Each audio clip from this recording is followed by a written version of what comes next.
Me sacrifiqué durante años para construirle la vida perfecta a la mujer que amaba, solo para que me dejara por otro hombre y me ocultara que el hijo que esperaba era en realidad mío. Todo empezó cuando me mudé a casa de mi tía hace un par de años. Yo tenía 22, acababa de dejar una relación larguísima y tóxica en otro estado, y no estaba en condiciones de mantenerme solo. Me sentía derrotado, la verdad.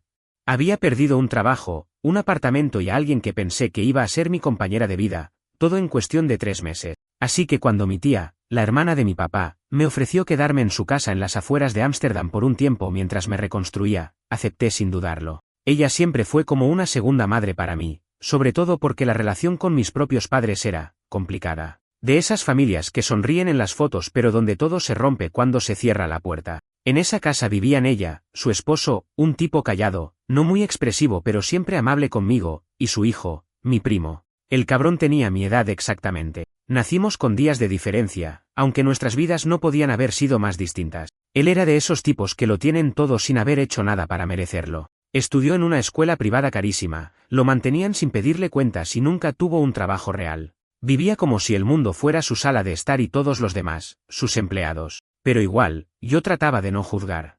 Al final, era su casa también. Las primeras semanas fueron tranquilas. Dormía en el cuarto de huéspedes, hacía lo posible por mantenerme ocupado, ayudaba en la casa. Con mi tía la relación era buena, hablábamos mucho en la cocina, especialmente por las noches. Ella me contaba cosas de su juventud, de cómo era crecer en un país donde todo se ve tan libre por fuera pero por dentro te enseñan a tragarte las emociones. Me escuchaba sin juzgar. Fue una de las pocas personas que no me hizo sentir como una carga. Mi primo, en cambio, era otra historia. Desde el principio me lanzó esa energía pasivo-agresiva que solo alguien que se siente amenazado sin razón puede transmitir. No me hablaba mal, pero todo lo que decía venía con un tono. Cada vez que mencionaba que estaba buscando trabajo, me tiraba una indirecta del tipo, a ver si por fin te haces útil. Si yo cocinaba para todos, decía algo como, bueno, al menos eso sí sabes hacer. Cosas así. Pequeñas puñaladas que al principio ignoré porque no quería crear drama en la casa de alguien que me estaba ayudando. Pero no era solo eso. Empezó a meterse más y más en mis cosas. Se metía en mi cuarto cuando no estaba, revisaba mis cosas del baño. Una vez le vi literalmente husmeando mi mochila como si fuera lo más normal del mundo. Cuando le pregunté qué hacía, dijo que pensaba que era la suya, aunque eran completamente distintas. Una excusa tan mala que ni se molestó en sostenerla. Y no dije nada. Me callé. Otra vez. Hasta que una noche, todo cambió. Era un viernes, cerca de medianoche. Yo estaba solo en la casa viendo series en la sala, medio dormido. Mi tía y su esposo se habían ido ese fin de semana a visitar a una amiga enferma en Bruselas. Mi primo había salido, o eso pensé. Hasta que recibí un mensaje. Venía de un número desconocido. Lo abrí sin pensar. Era una foto mía, en mi cuarto, dormido, sin camiseta. La imagen estaba tomada desde la puerta, claramente escondido. Justo cuando empecé a procesar qué carajo era eso, me llegó otro mensaje. Sabes que no deberías estar aquí, ¿no? ¿Qué crees que diría mi madre si viera lo que haces cuando estás solo? Ahí me explotó la cabeza. Pensé que era una broma pesada, pero no me reía. El siguiente mensaje lo confirmó. O te largas antes del lunes, o mando esto a todos. Me quedé helado. No sabía qué era exactamente lo que hacía cuando estaba solo, porque no había nada raro. Dormía. Comía. Me masturbaba, como cualquier ser humano. Pero de alguna forma, este imbécil había conseguido fotos mías, algunas bastante comprometedoras, como descubrí más tarde, y planeaba usarlas para sacarme de la casa. Y eso no era lo peor. Era que había entrado en mi espacio, me había observado sin que yo supiera, y ahora estaba usándolo como arma. Lo peor fue darme cuenta de que no podía confiar en nadie más en esa casa.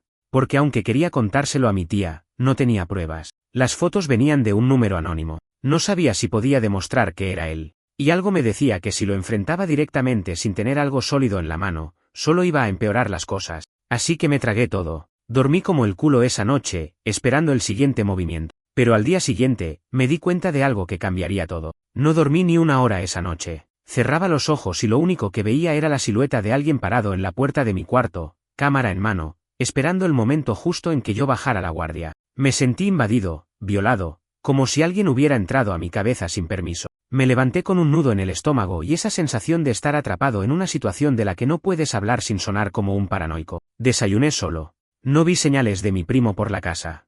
Ni rastro. Silencio total. Como si nunca hubiera estado ahí. Pero a las 9:24 de la mañana, recibí otro mensaje desde el mismo número anónimo. Último fin de semana. Haz tus maletas. Mi reacción inmediata fue de rabia. No solo me estaba manipulando, sino que lo estaba haciendo con un nivel de cinismo que me quemaba por dentro. Pero justo cuando iba a responder algo estúpido, tipo, vete a la mierda, me detuve. Me di cuenta de que si contestaba, estaba jugando bajo sus reglas. Si actuaba con rabia, le daba lo que quería, miedo, caos, desesperación. Así que me puse en modo frío.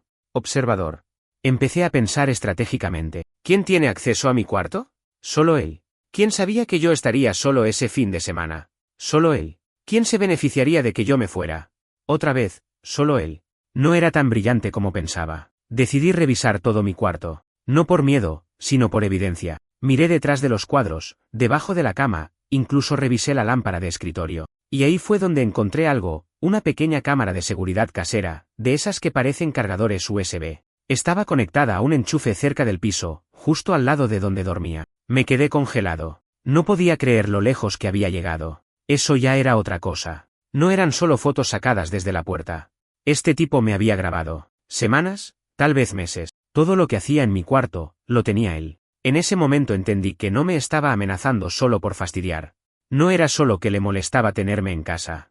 Era algo más profundo. Y si me grabó en secreto, seguro también tenía un lugar donde almacenaba esos archivos. Necesitaba acceso a eso. No para ver qué tenía, sino para usarlo contra él. Así que empecé a actuar normal. Como si no supiera nada. Hasta fingí haberme deprimido más. Caminaba lento, hablaba poco, y comía sin ganas. Dejé que pensara que estaba ganando. Eso parecía relajar su actitud. Empezó a hablarme otra vez. Incluso me ofreció cerveza una noche, como si fuéramos amigos. Lo acepté, aunque me revolvía el estómago. Durante esos días, hice lo que pude para revisar su cuarto cada vez que se distraía. No podía quedarme esperando a que cometiera un error. Necesitaba ir por el primero. Una tarde en que fue al supermercado, dejé un objeto mío, una batería portátil, justo al lado de su laptop. Cuando volvió, le dije que creía haberla dejado por ahí y que si podía revisarlo. Lo hizo con cara de fastidio, pero me dejó pasar. Y ahí lo vi. Su laptop estaba encendida, sin clave. Como si él nunca hubiera pensado que alguien podría atreverse a espiar su mundo. La carpeta estaba ahí, en el escritorio, con un nombre genérico, temp-vídeos. No entré. No toqué nada. Solo tomé una foto con mi celular y me fui. Esa noche, le escribí desde otro número, usando una app. Le dije que tenía pruebas de lo que había hecho. Le mandé la foto de su propia laptop con la carpeta en primer plano. El mensaje fue simple. Ahora jugamos en mis términos. Si no quieres que esto llegue a tu madre, me vas a dar acceso a tu PC. Tengo un USB con una app que clona tu disco en minutos. Me das acceso, no digo nada. Nos mantenemos en paz. Tardó horas en contestar. Me imagino que estaba cagado del susto. ¿Y bien? Porque por fin lo tenía contra la pared. Al día siguiente, me lo encontré en la cocina. No dijo nada, solo dejó su laptop en la mesa del comedor y se fue. Ni me miró. Era como si ya supiera que había perdido. No celebré. No sonreí. Solo hice lo que tenía que hacer. Conecté mi USB, copié todo el disco, y guardé el archivo encriptado en una nube con doble autenticación. Ya tenía su cabeza en bandeja de plata. Y ahí es cuando la historia cambia de tono. Porque en ese disco, encontré algo que no esperaba. Entre todas las carpetas, había una titulada Notas Familia, y dentro, una serie de PDFs con capturas de correos, mensajes de texto, e incluso fotos viejas. Nada de eso tenía que ver conmigo. Pero tenía que ver con mi tía, con el esposo de ella, y esto fue lo que me heló la sangre, con una propiedad a nombre de mi padre. Una casa que yo no sabía que existía. Una herencia que nunca me mencionaron. Documentos de una venta hecha a espaldas mías cuando yo aún era menor de edad. Y lo peor, mi primo tenía todo eso porque había sido parte de un plan para quitarme lo que me correspondía legalmente. No era solo que me odiaba porque yo vivía en su casa. Me odiaba porque, de alguna manera, sabía que yo tenía derecho a algo que su familia le quitó. Ahí ya no era solo una guerra por orgullo. Era una guerra por justicia. Y yo tenía todas las armas ahora. Nunca pensé que una amenaza tan rastrera iba a destapar algo mucho más sucio. Lo que encontré en esa carpeta no tenía nada que ver con voyeurismo, ni con chantaje sexual. Era mucho peor. Era historia familiar enterrada, de esas que nadie menciona en la mesa, pero que condicionan todo lo que pasa después. Ahí estaba, frente a mí, en blanco y negro, documentos legales, contratos de compraventa, transferencias bancarias, incluso correos donde mi primo hablaba con un abogado, un tipo en Utrecht, sobre proteger los activos de la familia y de evitar que el heredero problemático haga reclamos. Ese heredero era yo. Tuve que leer varias veces los archivos para entender bien. Resulta que cuando mi abuelo paterno murió, dejó una casa en los Países Bajos a nombre de su hijo mayor, o sea, mi papá. Era una propiedad antigua, grande, pero en muy mal estado. Mi papá la había heredado legalmente, pero nunca me mencionó nada, ni siquiera cuando era adolescente. Lo que no sabía era que, años después de cortar relaciones conmigo, él transfirió esa casa, por un precio ridículo, a su hermana, o sea, mi tía. Fue una transacción entre familiares, sin notario público de por medio, solo un contrato privado, probablemente arreglado entre ellos. Mi tía la remodeló y después la vendió. Pero los papeles originales mostraban que, como heredero legítimo, yo podía haber impugnado esa venta si me hubiese enterado a tiempo. Claro, nunca lo supe. Me enteré ahora, de rebote, porque mi primo fue lo bastante estúpido para guardar todos esos archivos en su computadora personal. La rabia que sentí no la puedo describir. Me temblaban las manos. No por lo de la casa en sí, que valía bastante, por cierto, sino por el nivel de traición. Gente que me sonreía todos los días, que me ofrecía café y me preguntaba si había dormido bien, sabiendo que habían metido las manos hasta el fondo para quitarme lo que era mío por derecho. Era como si todo lo que yo pensaba que sabía de esa familia fuera un disfraz mal pegado. Y aún peor, mi primo lo sabía todo. Por eso me quería fuera. Porque mientras más cerca estuviera, más peligro había de que yo terminara descubriéndolo. El chantaje no era solo por venganza. Era una forma de encubrir el crimen. Y si pensó que me iba a quedar callado después de ver eso, no me conocía nada. Pasé el resto del día copiando, catalogando y respaldando todo. Subí los documentos a 2 nubes diferentes, envié un pendrive a la casa de un amigo de confianza en Berlín, y programé un correo automático que se enviaría a un bufete legal en caso de que me pasara algo. Puede sonar paranoico, pero créeme, una vez que ves a tu familia traicionarte por dinero, empiezas a entender que no hay límite. El dilema era, ¿qué hacía ahora? Ir directo a mi tía y confrontarla no iba a funcionar. Seguramente negaría todo, haría gaslighting, o inventaría cualquier excusa de es que tu padre dijo que tú no querías nada. Ella era buena mintiendo con cara de mártir. Además, si iba con pruebas en mano, también quemaba a mi primo, y en el fondo, aunque no lo crean, todavía tenía una parte de mí que no quería destruirlo. Pero eso cambió rápido, porque esa misma noche, me dejó otro mensaje anónimo. Te vi revisando mi laptop. Espero que no hayas hecho nada estúpido. Porque si lo hiciste, yo también tengo cosas tuyas. Eso me rompió cualquier vestigio de contención. Era la confirmación que me faltaba, él sabía que lo había atrapado, pero aún creía que tenía control. Y eso fue suficiente para decidir lo que venía. Iba a quemarlo, iba a exponerlo. Y no solo por mí.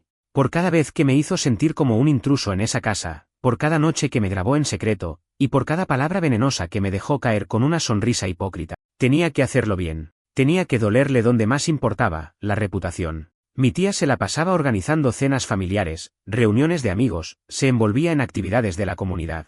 Su casa era una especie de centro social de clase media alta. La apariencia era todo. Y ahí fue donde planeé dejar caer la bomba. La oportunidad llegó sola. Una semana después, organizaron una cena grande con amigos del trabajo de mi tía y varios familiares, incluso unos primos de Alemania que no veía desde que era niño. Me aseguré de que fuera el día elegido. Me ofrecí a ayudar con el montaje del proyector para una presentación de fotos que iban a hacer al final de la noche, como si todo estuviera normal. Y cuando llegó el momento, conecté mi USB y dejé correr un slideshow. Pero no el que esperaban. La primera imagen fue sutil, la fachada de la casa heredada por mi padre. Luego, las escrituras originales. Después, la transferencia sospechosa. Luego, el nombre de mi primo firmando un documento donde se reconoce como parte interesada en preservar la inversión familiar. Y finalmente, una captura de pantalla del correo donde se menciona evitar que el otro heredero haga reclamos. Todo eso, en silencio, enfrente de 15 personas. El ambiente se congeló. Nadie decía una palabra. La cara de mi primo era un poema de terror. Mi tía intentó pararse, pero alguien le puso una mano en el brazo. El esposo de ella. Él no sabía nada. Y se notaba. Yo no dije nada. Solo apagué el proyector, agarré mis cosas, y me fui de la casa sin mirar atrás. Esa fue la última vez que estuve bajo su techo. No dormí en 2 días. No porque tuviera miedo, sino por el vértigo. Esa mezcla de adrenalina y rabia que no te deja cerrar los ojos. Me fui de la casa sin un plan concreto, solo con una mochila y el archivo completo respaldado en mi bolsillo. Me quedé en un hostal barato cerca del centro por una semana. Nada glamuroso, pero tenía lo que necesitaba, una cama, una ducha, y sobre todo, distancia. Desde la cena, no recibí un solo mensaje. Ni de mi primo. Ni de mi tía. Ni siquiera una llamada con insultos o excusas. Lo que sí me llegó fue un correo del esposo de mi tía. Un párrafo breve, sin adornos, solo esto. Gracias por mostrar la verdad. No sabía nada. Lamento mucho lo que te hicieron. Me quedé leyendo esa línea como si fuera un código que necesitaba descifrar. No me pidió perdón exactamente, pero tampoco era indiferente. Me hizo pensar en cuánto de todo ese engaño había sido conocido solo por mi primo y cuánta gente más había guardado silencio. Y eso me revolvió el estómago otra vez. No sabía qué vendría ahora. No sabía si iban a intentar demandarme por exponerlos. No sabía si iban a inventar alguna historia para protegerse. Pero lo que sí supe fue que ya no había marcha atrás. Quemé el puente. Y lo hice con gusto. Una semana después, recibí un mensaje inesperado. Venía de una prima lejana, hija de un hermano menor de mi tía, con la que no hablaba desde hacía años. Me pidió que nos viéramos para hablar. Dudé al principio. Pensé que quizá querían tenderme una trampa o conseguir alguna confesión grabada, pero algo me decía que era otra cosa. Acepté. Nos encontramos en un café, y lo primero que me dijo fue: «No eres el único». Me tomó un segundo procesarlo. Le pregunté a qué se refería, y entonces me soltó una historia que me dejó en shock. Aparentemente, mi primo había hecho algo similar con otro familiar unos años atrás. No con cámaras ocultas, pero sí con manipulación, chantaje emocional, y una red de mentiras para sacarlo de la jugada en un asunto de herencia por parte de los abuelos maternos. Había usado su posición en la familia para mover las cosas a su favor, siempre bajo la sombra de la confianza que inspiraba por ser el hijo que siempre estaba cerca. Nadie sospechaba de él porque siempre tenía esa fachada de tipo responsable, leal, que cuidaba de sus padres. Pero por dentro, era otra cosa. La familia lo sabía, o al menos una parte, pero no hacían nada. Callaban porque no querían conflictos, porque la familia es la familia, porque era más cómodo dejar que el dinero se quedara en las manos equivocadas que enfrentar el drama de un escándalo. Ahí entendí que no estaba luchando solo contra un primo manipulador, estaba enfrentando un patrón generacional de silencio, de pactos tácitos, de secretos bien guardados bajo la alfombra. Lo que hice esa noche con el proyector fue más que una venganza. Fue una bomba en medio de una estructura podrida, y ahora todos estaban recogiendo los pedazos. Pero eso no era suficiente para mí.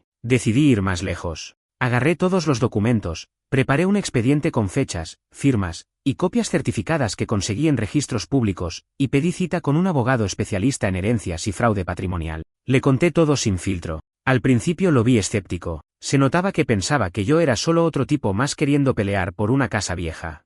Pero cuando le mostré las pruebas, su rostro cambió. «Esto es más grande de lo que crees», me dijo. «Si lo movemos bien, no solo puedes recuperar lo que es tuyo, sino que esto puede acabar en una investigación por fraude familiar». No me importaba el dinero, ni la casa. Lo que quería era quebrarlos desde adentro, que dejaran de sentirse impunes, que por una vez, alguien los obligara a rendir cuentas por todo lo que hicieron creyendo que la sangre era un escudo. Pero mientras yo movía mis piezas, ellos empezaron a mover las suyas. Una mañana, al salir del hostal, vi a dos tipos en la esquina. No hacían nada. No hablaban. Solo estaban ahí. La primera vez lo dejé pasar. Pero la tercera vez que los vi, uno de ellos sacó su celular y fingió estar grabando una llamada justo cuando pasé. Lo vi mirando de reojo. Demasiado obvio. Esa noche, alguien intentó entrar a mi habitación. No lo lograron porque había puesto una tranca adicional, una de esas portátiles que venden para mochileros paranoicos, pero escuché el clic de la manilla. Me quedé quieto, con el corazón acelerado, hasta que se fueron. Llamé a la policía local y levanté una denuncia por acoso. También hablé con el abogado. Me dijo que eso era más común de lo que parecía. Cuando las familias se sienten amenazadas, primero intentan silenciarte. Y si no pueden, te asustan. Me recomendó mudarme a otro lugar por un tiempo. Acepté. Me fui a Rotterdam, a un departamento que un amigo me prestó por 2 semanas. Ahí, en ese departamento extraño, sin muebles ni comodidades, escribí todo lo que había pasado. Cada detalle, cada conversación, cada documento. Lo redacté en forma de diario legal. Y lo incluí en el expediente que preparábamos para el juzgado. No iba a haber cabos sueltos. Y justo cuando pensé que tenía todo bajo control, sonó mi celular. Era un número que conocía bien. Mi madre. Después de años de silencio. Años de distancia. Años de fingir que no existía. Atendí.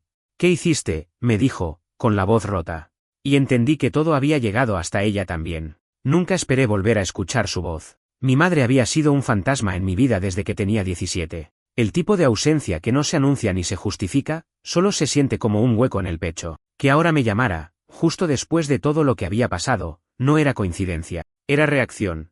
Una señal de que el incendio había llegado hasta donde ella estaba. Su tono era seco, como una acusación disfrazada de preocupación. «¿Qué hiciste?» «¿Perdón? ¿Qué hiciste en la casa de tu tía? ¿Por qué estás causando todo este drama ahora?» Me dio un escalofrío. Porque no preguntó si estaba bien. No preguntó si lo que habían hecho era cierto. No preguntó si necesitaba ayuda. Solo quería saber por qué había pateado el avispero. Ahí entendí algo que me costó muchos años asumir. para ella, la familia era una estructura, no un vínculo. Y yo, al exponer lo que se escondía bajo la alfombra, había hecho lo imperdonable, romper la fachada, mostrar las grietas, poner en evidencia lo que todos sabían pero nadie decía. ¿Sabías lo de la herencia?, le pregunté, sin rodeos. Hubo un silencio largo del otro lado, lo suficiente para que me diera cuenta de que sí. No necesitaba una confesión. El silencio la confirmó. Tu padre me pidió que no te lo dijera. Dijo que no querías nada de él, que habías renunciado a la familia. Tuve que sentarme. La frase me retumbó en la cabeza como un disparo. Renunciaste a la familia. Qué fácil les había resultado a todos hacerme el villano. Yo me fui porque estaba harto de los gritos, de los golpes silenciosos, de la manipulación pasiva. Me fui porque sobrevivir implicaba romper lazos. Y eso, al parecer, me convirtió automáticamente en una amenaza, alguien a quien excluir sin culpa. ¿Y nunca pensaste en preguntarme a mí?, le dije. Era más fácil así, respondió. Y ahí se rompió todo. No grité. No lloré. Solo colgué. Porque ya no había nada que decir. No estaba buscando una disculpa. Ni un cierre emocional. Solo quería confirmar lo que ya sospechaba. Yo no había perdido una familia. Nunca la tuve. Los días siguientes fueron como estar en medio de una tormenta sin mojarse. Sabía que estaban pasando cosas, pero yo ya estaba fuera del radar. El abogado me dijo que el caso avanzaba bien. Había un juez revisando la documentación. El tema de la casa y las transferencias irregulares tenía potencial de escalar a una demanda civil con peso, tal vez incluso penal, si se probaba falsificación de firmas o colusión entre familiares. Mientras tanto, mi primo desapareció de redes, cerró sus cuentas, silencio total. No era su estilo.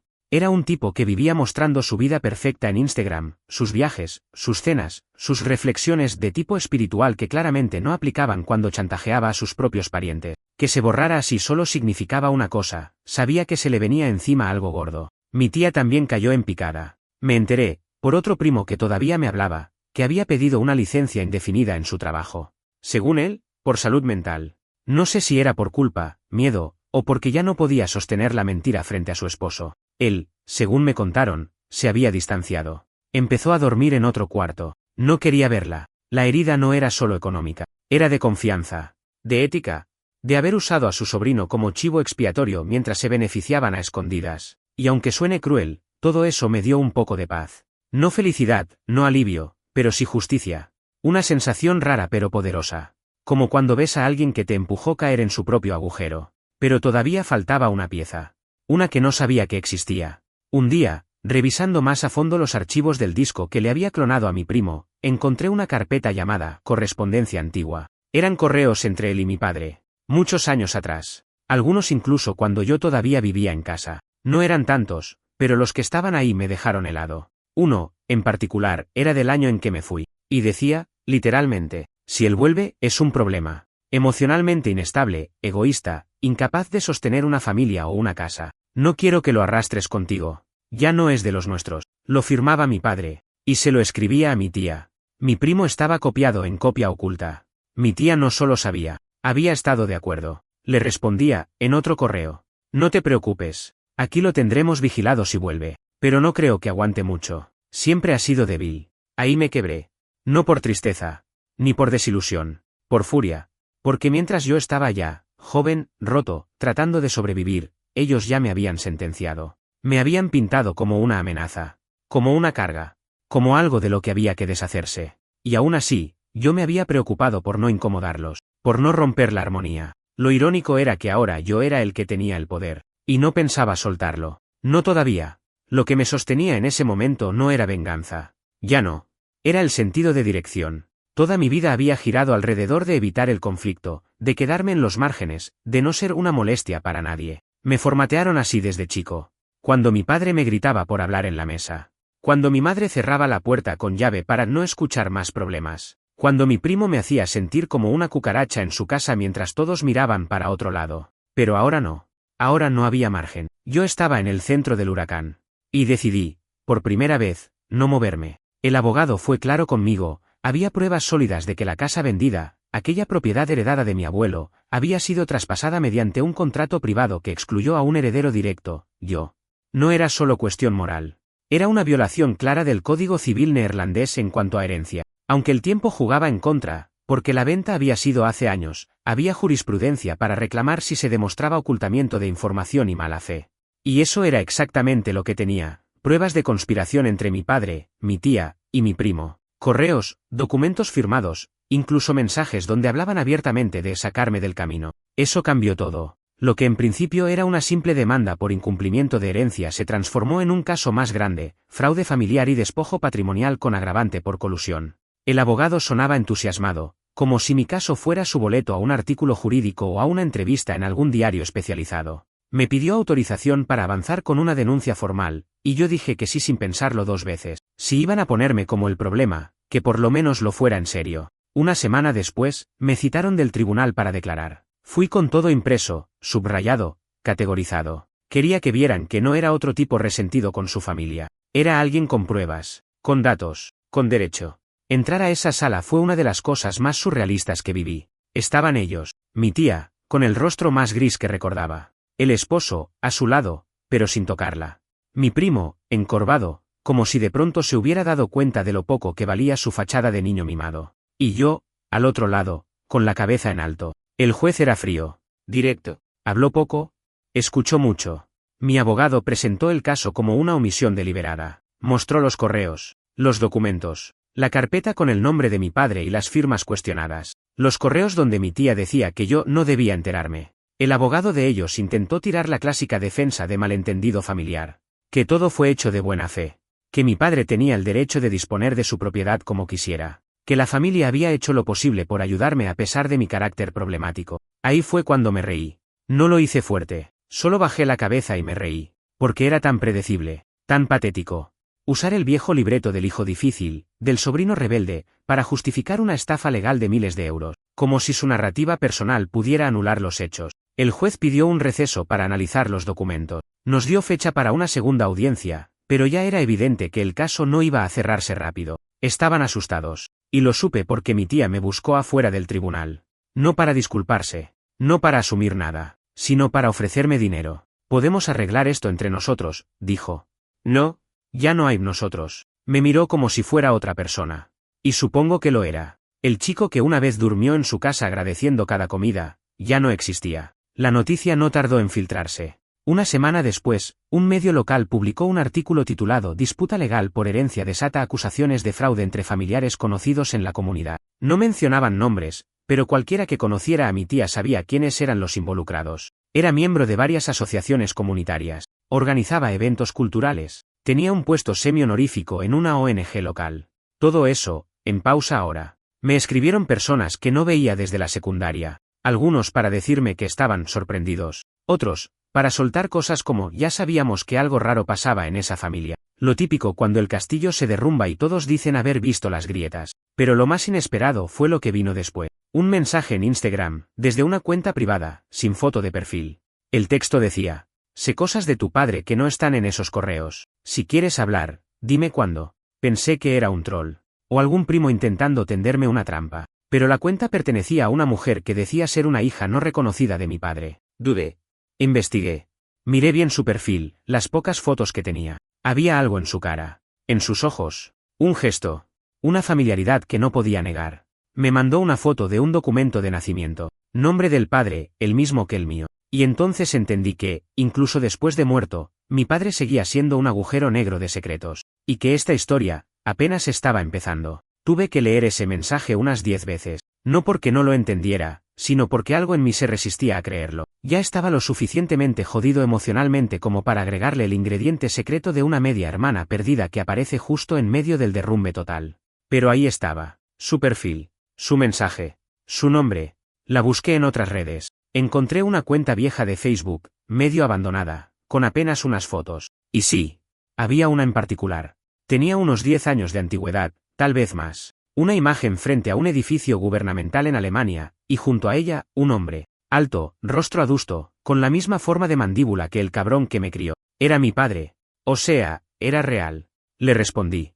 No me podía quedar con la duda. Le dije que necesitaba pruebas, algo más concreto, no una historia más para revolver el lodo. Ella fue directa. No quiero dinero. No quiero nada tuyo. Solo quiero que sepas que existo. Que no fuiste el único al que le ocultaron cosas. Me mandó la partida de nacimiento completa, fecha, lugar, nombre de la madre. Y luego otra cosa, un correo escaneado, de hacía años, entre su madre y mi padre. Hablaban de mantener las cosas discretas para no complicar su situación familiar oficial. O sea, yo, mi madre, toda esa fachada armada a punta de silencio. Ella nació cuando yo tenía 5, lo que significa que mientras en casa me enseñaban a no levantar la voz, él andaba construyendo otra vida en otro país, a escondidas, como hacía todo. Nos citamos para hablar, en persona. En una cafetería pequeña, lejos de las zonas por donde podrían vernos. No sabía qué esperar. Tenía miedo de que fuera un error, un malentendido. Pero en cuanto la vi, supe que no. No solo por el parecido físico, que existía, sino por la forma en que me miró. No como una extraña. No como alguien que quería algo, sino como alguien que había estado sola también. Alguien que reconocía el vacío. Me contó que su madre había conocido a mi padre en una conferencia en Stuttgart. Que él le dijo que estaba separado, que tenía un hijo del que no hablaba. Que la relación duró poco, pero que él fue claro: nunca podré reconocer a esta hija, pero voy a ayudar económicamente. Y durante años, eso fue lo que hizo. Transferencias mensuales, correos esporádicos, regalos de cumpleaños. Hasta que un día, dejó de escribir, justo el año en que murió. Ella solo supo que había muerto por un obituario en línea. Nunca nadie la llamó. Nunca nadie le ofreció estar en el funeral. Ni una mención. Ni una línea. Y ahí estaba, frente a mí, con los ojos del mismo tipo que me enseñó a tenerle miedo a mi propia voz. Nos quedamos en silencio un rato. Luego me dijo algo que todavía me retumba en la cabeza. Yo pensé que eras el privilegiado, el hijo oficial, el reconocido. Y ahora veo que los dos fuimos usados. A ti te moldeó. A mí me escondió. Pero ninguno fue amado realmente. No supe qué decirle. Lo único que pude hacer fue ofrecerle una verdad que ni yo tenía clara. No sé si quiero tener una hermana. Pero no quiero que sigas creyendo que estás sola. Porque yo sé lo que es eso. Y duele. Nos abrazamos. Fue incómodo. Fue raro.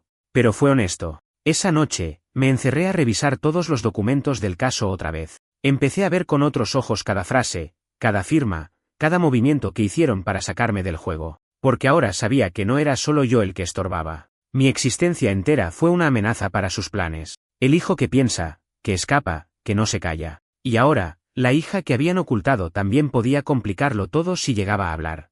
Entonces me pregunté, ¿por qué ella aparecía ahora?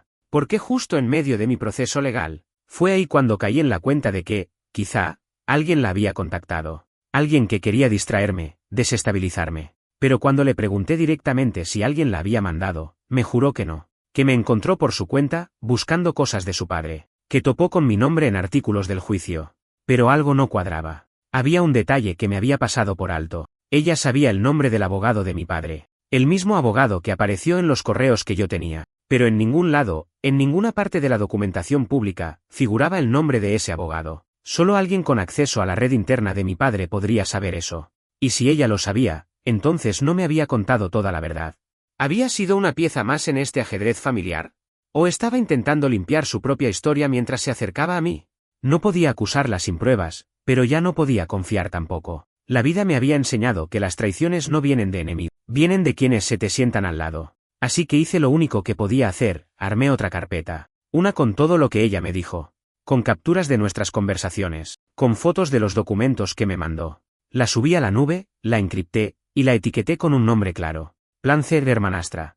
No porque quisiera usarlo, sino porque ya no me quedaba margen para errores. Y mientras hacía eso, recibí una notificación nueva. Un correo desde una dirección institucional. Era el juzgado. La audiencia final había sido agendada. Fecha, 3 semanas. Y debajo, una línea simple. Parte acusada solicitó conciliación extrajudicial inmediata. Eso significaba una cosa: sabían que iban a perder. La solicitud de conciliación extrajudicial lo dejó todo en evidencia. No querían un juez. No querían un fallo público. Querían negociar en privado, silenciarme con dinero o algún acuerdo limpio que no dejara huella. Pero lo que no entendieron, lo que nunca entendieron, es que yo no quería su dinero. Quería que pagaran. Aún así, fui. No por ellos, por mí. Para mirarles la cara una última vez y decir todo lo que me había guardado durante años. La reunión se llevó a cabo en una oficina neutra, con abogados de ambos lados, sin grabaciones, sin cámaras, solo palabras, acuerdos, y un silencio que pesaba más que cualquier insulto. Mi primo no vino, según dijeron, por recomendación médica, lo que yo traduzco como, demasiado cobarde para enfrentarte después de todo. Mi tía sí estaba, sentada, con los ojos secos, el rostro rígido, y esa expresión falsa de quien todavía cree tener la autoridad moral para actuar como víctima. Su abogado empezó con el discurso habitual, que reconocían que hubo errores de procedimiento, que mi padre no dejó instrucciones claras, que lo mejor era resolver esto de forma privada para no dañar más los vínculos familiares. Lo dejé hablar. Y cuando terminó, pedí la palabra. No quiero disculpas. No quiero dinero. Quiero que firmen una declaración reconociendo que excluyeron deliberadamente a un heredero legítimo, que hubo ocultamiento de información, y que los documentos fueron gestionados a espaldas mías con plena conciencia. El abogado se quedó mudo. Mi tía abrió la boca, pero no habló. Sabía que si decía algo, yo iba a soltar todo. Las fotos, los correos, el chantaje, la grabación del audio donde su hijo decía que nadie va a extrañar a ese parásito. El silencio se alargó como una soga. Finalmente, el abogado dijo que necesitaban tiempo para evaluar. Que esa declaración tendría consecuencia. Que era riesgoso. ¿Es eso o vamos a juicio?, dije. Y si vamos a juicio, lo haré público. Cada archivo, cada mensaje, cada nombre. Me fui sin cerrar trato. Les dejé los términos. Tenían 3 días para aceptar o enfrentar el escándalo completo. No me importaba arrastrarlos con todo. Ya no me quedaba nada que perder. Al segundo día, firmaron. La declaración quedó asentada. Reconocieron el ocultamiento, el despojo patrimonial, y su intención de resolverlo fuera del marco legal por temor a una demanda mayor. Ese documento, para mí, valía más que cualquier propiedad. Era la primera vez que admitían lo que eran. Ladrones, cobardes, traidores. Volví a ver a mi media hermana una semana después. Le conté lo que pasó, sin adornos. Me miró con una mezcla rara de respeto y tristeza. Tienes razón en no confiar en nadie, dijo. Pero yo no vine a dañarte. Vine a conocer al único que tal vez entiende lo que yo viví. No respondí. Solo asentí. Porque había algo cierto en sus palabras, aunque la duda seguía ahí. A veces los vínculos se forjan no por sangre, sino por ruinas compartidas. No la volví a ver desde entonces, pero me escribe cada tanto. A veces solo para mandar una canción, una foto, una frase. Nada denso, nada forzado, solo señales de vida. Y está bien así.